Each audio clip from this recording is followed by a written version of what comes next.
Hey, tu te demandes comment j'ai fait ce magnifique cheesecake au citron, hein? Eh ben regarde cette vidéo et tu le sauras. Salut les custos, c'est Hermès, bienvenue dans ma cuisine et on se retrouve tout de suite pour une nouvelle recette.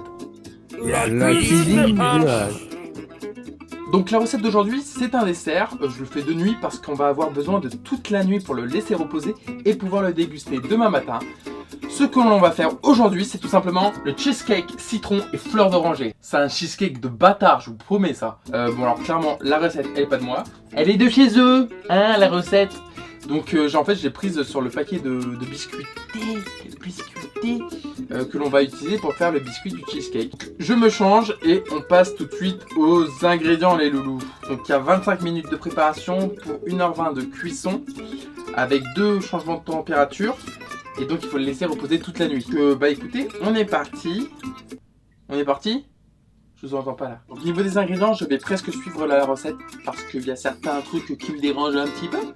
Je vais vous les dire. On aura besoin de 2 sachets de biscuits. On doit prendre 600 g d'un fromage à tartiner qui a le nom d'une ville américaine. Ah, ça me fait une paire de lolo. C'est frais, c'est agréable en fait. Pardon. On aura besoin de 3 œufs, de la crème fraîche. Alors moi perso j'ai pris de la 15% de matière grasse, hein. Prenez pas de la Isini à 40% parce que déjà dans le fromage à tartiner il y a 20% de matière grasse, donc on y va mollo. 60 g de beurre, 100 g de sucre, 15 g de farine. Eux ils mettent juste des zestes, moi je vais mettre beaucoup plus que des zestes parce que je suis un vrai addict du citron. Donc j'ai pris 2 citrons jaunes et un citron vert. Je m'arrête pas de la fleur d'oranger. Alors là par exemple moi il y a un truc qui me dérange, c'est tout simplement ils disent des sachets de sucre vanillé, mais on a déjà 100 g de sucre, on va pas rajouter 14 g de sucre en plus.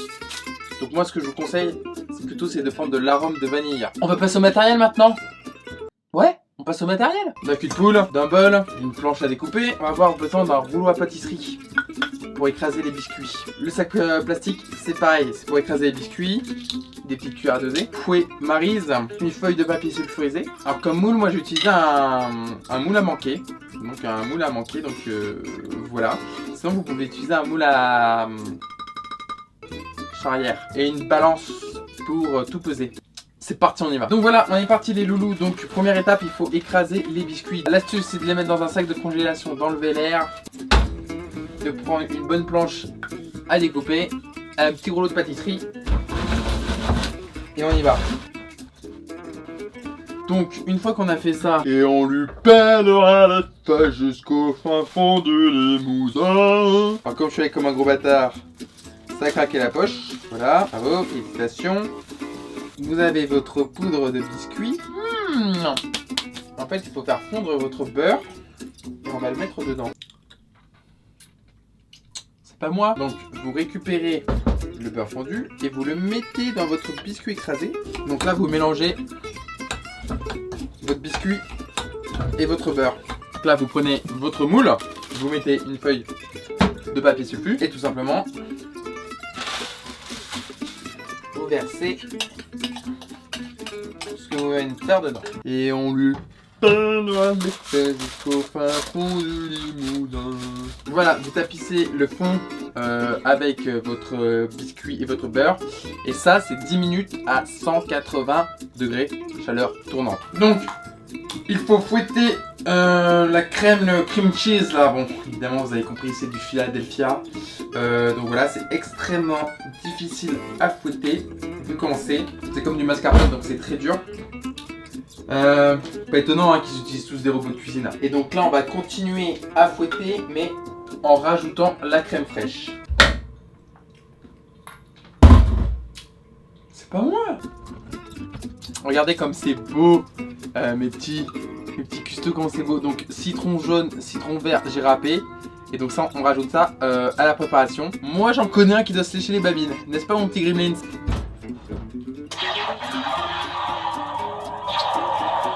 Ok, arrête de faire ça. Donc ça, on le sort du four. Alors, la fleur d'oranger, une cuillère à café. Le sucre vanillé, on mélange. Sur les 3 œufs, il faut en monter 2 en neige. Pas trop ferme.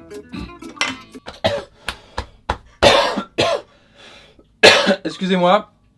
Donc je disais, sur les 3 œufs, il faut en monter 2 en neige, mais de façon pas trop ferme. Maintenant que les jaunes sont incorporés, on va incorporer les blancs.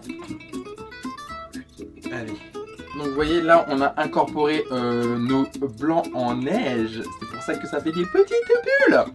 Bon, le dernier chose qu'il faut rajouter, c'est la farine. Et le matériel que je vous ai pas montré, c'est mon chinois. Et oui, parce qu'il faut toujours tamiser sa farine, même pour 15 grammes. Et on tamise.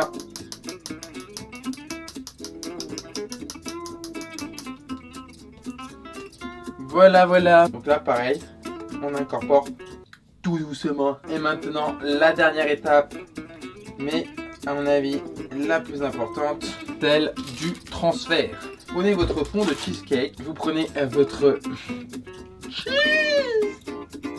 et vous versez dessus. Oh là là, oulala qu'il est beau, oulala qu'il est beau. Évidemment, vous répartissez le mieux possible. C'est pas moi. Voilà les amis, commencez. Vous voyez les petits zestes, j'adore. Donc là, tout va se jouer sur la cuisson. Donc la cuisson, elle se fait en plusieurs étapes. C'est écrit 10 minutes à 210 degrés, puis 1 heure à 110. Une fois que l'heure est écoulée, on le laisse 1 heure au four, ok? On le sort et on le met au frigidaire, d'accord? Donc c'est comme ça que vous le voyez. La prochaine fois que vous le verrez, ça sera demain matin, après sa nuit au frigo, d'accord? Et ben voilà, donc je vous dis à demain les loulous, et à demain. C'est parti pour lui.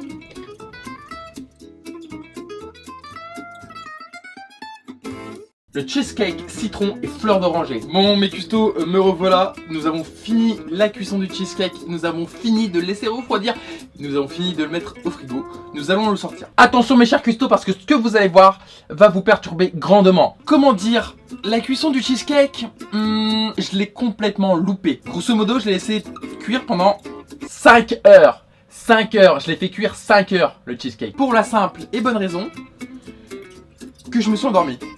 Voilà, et quand je me suis réveillé, bah, le cheesecake il était toujours dans le four. Voilà mon cheesecake. Donc clairement, ça ne ressemble pas, mais pas du tout à un cheesecake. Je crois que c'est le premier cheesecake avec une croûte. C'est horrible.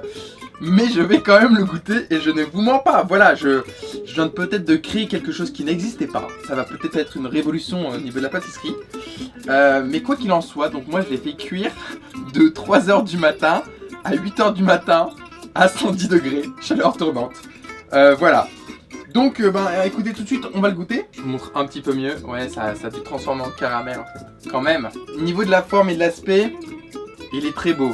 Par contre je pense qu'en fait ça va être trop sec. Je râpe encore un petit peu de citron jaune et un peu de citron vert. Alors c'est très joli. Maintenant, on va le goûter. Le premier cheesecake de ma vie, il fallait que je loupe la cuisson.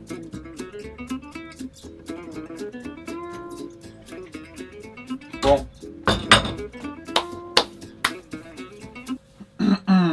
C'est dégueulasse. Je veux dire, c'est pas que c'est pas bon non plus.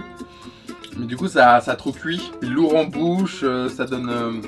ça ne mâche pas facile du tout. C'est pas du tout ce qu'on attend d'un cheesecake. Bon, déjà, ça ressemble pas à un cheesecake. C'est pas mauvais, hein. C'est pas mauvais, c'est frais. Hein, il faut... Voilà. C'est bien qu'on a fini de faire du sport, là. On a vraiment envie de manger ce genre de gâteau qui te redonne pas mal d'énergie, tu vois, mais... peut-être c'est parce que t'as faim. Hein, et là, tu sens que la satiété, elle est rassasiée. Mais voilà, c'est pas une gourmandise. Là, tu manges pas un gâteau gourmand du tout. Au niveau du goût, c'est pas ce qu'on attend. C'est ça ce qui est dommage. Enfin, je suis très déçu de moi, mais bon. Après, voilà, j'y peux rien. Je me suis endormi. Il y a quand même des choses plus graves dans la vie. Alors, je vais en faire un deuxième. Ouais, je l'annonce tout de suite. Enfin, voilà. Déjà, celui-là, je vais le manger parce que j'aime pas le gâcher alimentaire. Ça, c'est sûr et certain. Et j'essaierai de faire un petit peu mieux. Et puis là, c'est bien parce que comme ça, je connais un petit peu mes erreurs. Et parce que aussi, c'est pour vous dire comme quoi que la vie nous donne toujours une seconde chance. Évidemment, c'est pas grave de louper un gâteau. Hein. Donc là, je suis en train de transformer mon épisode de cuisine en épisode philosophique.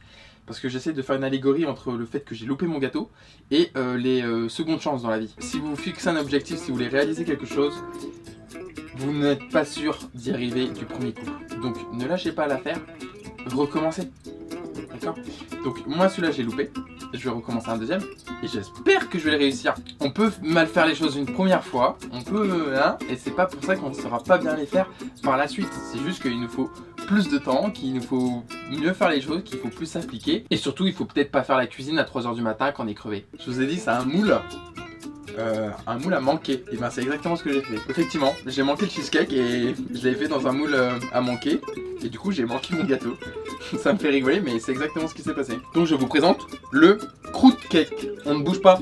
Et ta ta ta ta ta, un vrai cheesecake.